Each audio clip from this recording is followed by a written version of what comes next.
impossível estar perdido dentro da igreja? Estamos realmente no tempo do fim? Qual nossa identidade? E o que estamos fazendo para receber o selo de Deus? No tema de hoje, Maísa Ribeiro aborda a reforma e o reavivamento através de uma perspectiva dos eventos dos últimos dias. Quando pessoas vêm à frente e cantam, eu acredito que essas pessoas estão cantando daquilo que trouxeram no coração para Jesus. Mas quando abrimos a Bíblia, não são pessoas falando ou cantando. Quando abrimos a Bíblia, é Deus falando conosco. Por isso, em nome de Jesus, não perca essa chance do Deus eterno falar com você.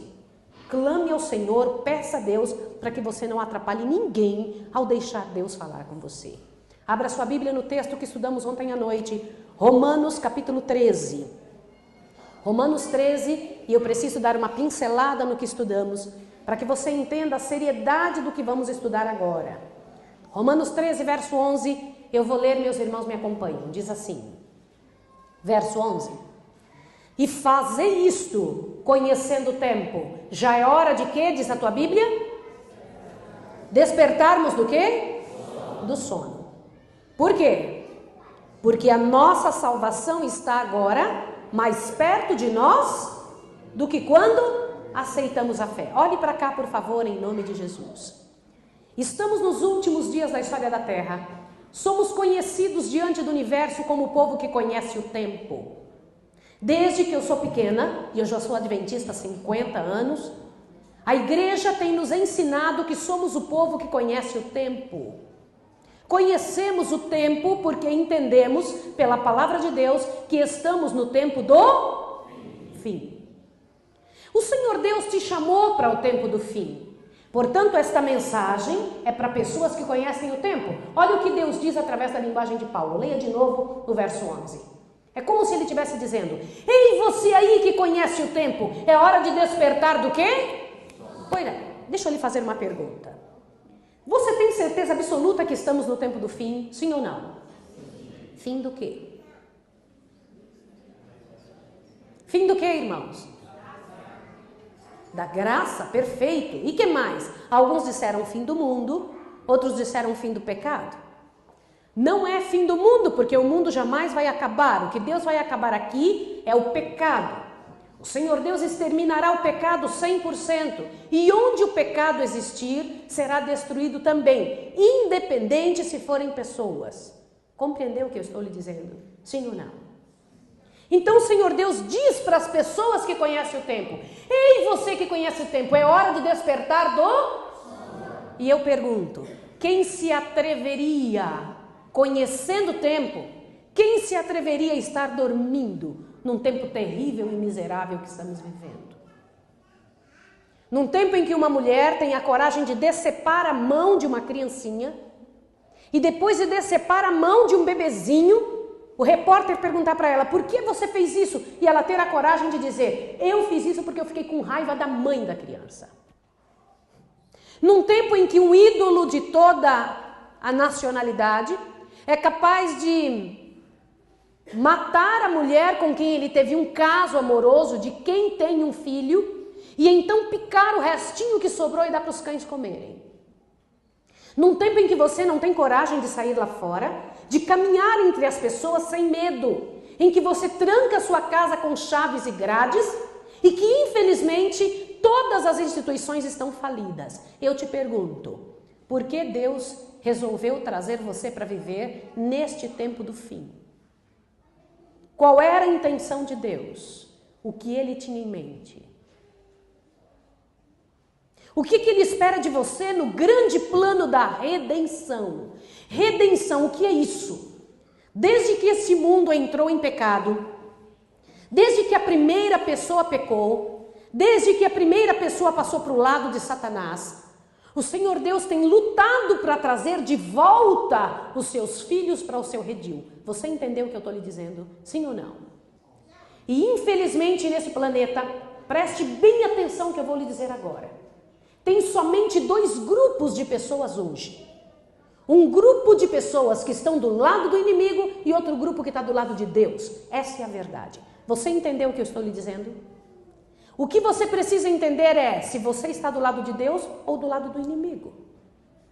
E sem essa compreensão, você está em dificuldades. Do que eu estou falando? Preste bem atenção no que eu vou dizer agora. Nossas atitudes mostram de que lado que estamos. E eu preciso comentar uma coisa com você. Olhe bem para mim. Preste atenção agora. Ninguém, de forma alguma, comente nada e faça nada. É um momento de só Deus falar com você. O inimigo é muito astuto. Ele sabe na igreja qual a maneira de tirar a sua atenção. Quando ele veio aqui e leu esse sermão, ele leu cada palavra que está escrita aqui. Não para que ele aprendesse alguma coisa, mas para poder incomodar você nas frases do sermão que ele sabe que fariam diferença na sua vida. Então, durante aquele momento especial, em que talvez aquilo, como ele conhece a sua vida e conhece o sermão, o inimigo sabe a parte do sermão que mais diferença vai causar na sua vida. E essa diferença é tremenda, tremenda. Então preste atenção, não converse enquanto estamos estudando. Não se permita ser usado ou usada pelo inimigo. Eu vou lhe dizer uma coisa.